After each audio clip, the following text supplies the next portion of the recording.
Marvel copie DC. Ou bien c'est DC qui copie Marvel. DC Comics est fondé en 1934, tandis que Marvel est fondé 5 ans plus tard en 1939. Superman en 1938, puis Batman l'année suivante côté DC, tandis qu'on aura Captain America en 1940 du côté de chez Marvel.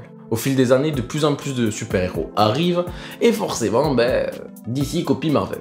Et Marvel copie DC. Mais alors, qui a copié qui?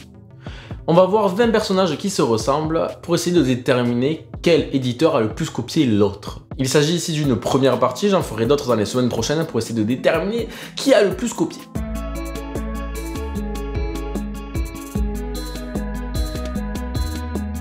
C'est parti pour les 20 personnages qui se ressemblent. Numéro 1, Ant-Man, Marvel, 1962, Atom, DC, 1940. Deux héros qui modifient leur taille et qui, même dans leur tenue, ont des points communs. En termes de charisme, s'appeler l'homme fourmi, c'est pas dingue. Hein. Sérieusement, Atom, ça claque bien plus. Premier point pour DC Comics. Numéro 2, Aquaman, DC, 1941, Namor, Marvel, 1939. Les hommes poiscailles.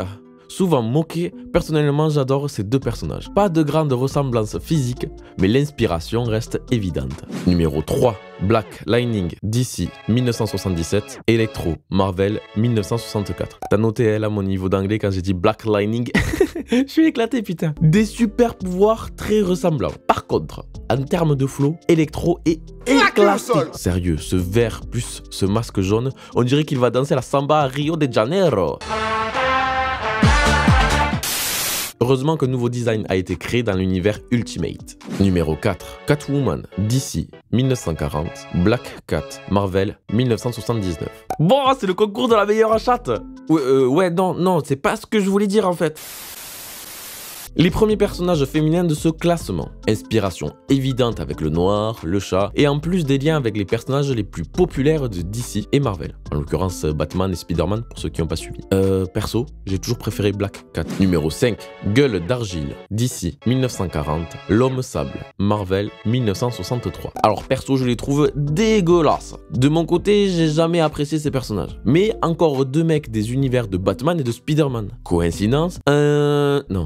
Non, clairement pas. Aucune coïncidence. Numéro 6, Hawkman, DC, 1940, Angel, Marvel, 1963. J'arrive pas à dire Hawkman, je crois que j'ai encore dit de la merde. Bon, après les hommes poiscailles, les hommes pigeons, avec des petites ailes pour voler. Bon, j'exagère car les deux sont très charismatiques, même si Hawkman l'est quand même un peu plus de mon humble avis. J'aurais pu ajouter Faucon à la liste qui est dans la même veine. Avantage DC Comics. Putain, on dirait que j'ai fait un rap. Ici, avantage DC Comics et...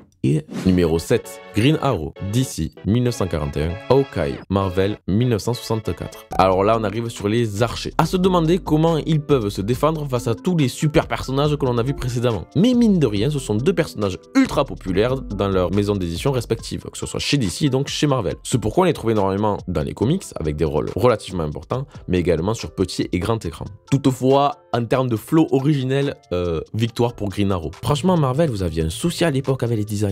Oh là là. Numéro 8, Ghost Rider, Marvel, 1972, Atomic School, DC, 1976. Alors, deux têtes de mort enflammées. Est-ce que je dois en dire plus niveau ressemblance? Clairement, DC a juste changé la couleur de crâne atomique. Ah, crâne atomique comme c'est éclaté en français. Point pour le cavalier fantôme qui écrase le crâne atomique en tout point, en termes de flow, également en termes de création. J'adore dire les noms en français, c'est incroyable. Numéro 9, Quicksilver, Marvel, 1964, Flash, DC, 1940. Ah là, c'est les mecs rapides du game. Là aussi, j'ai pas d'atome crochu avec ces personnages. Toutefois, c'est bien Flash qui a été le plus rapide en mettant 24 ans d'avance à son concurrent. Ouais, il a été rapide, il a mis de l'avance parce qu'en fait, les deux, ils courent vite.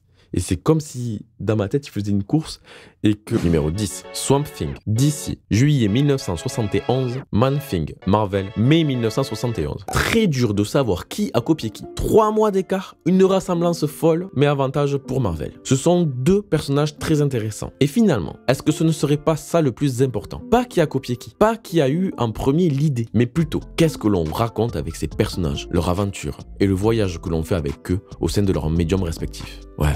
Et ça, c'est beau.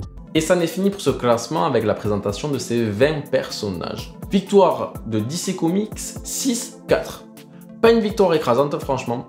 On verra dans la partie 2 si les forces s'équilibrent ou non. J'espère que cette vidéo vous a plu. C'était Laro, expert en rien mais curieux et tout. Bisous. Pense à t'abonner, ouais ça fait plaisir. Pense à t'abonner, je t'offre une merguez. Pense à t'abonner, je t'offre Selena Gomez. Pense à t'abonner, sinon je te pense à t'abonner, en vrai je m'en fous. Pour liker il suffit d'un seul coup. Pour t'abonner, pour que j'ai des sous. Pour commenter, écrit juste en dessous. Pense à t'abonner, ouais ouais. Pense à t'abonner, ouais ouais. Pense à t'abonner, pense à t'abonner, pense à t'abonner, pense à t'abonner, ouais ouais. Pense à t'abonner quand il fait froid, mais abonné.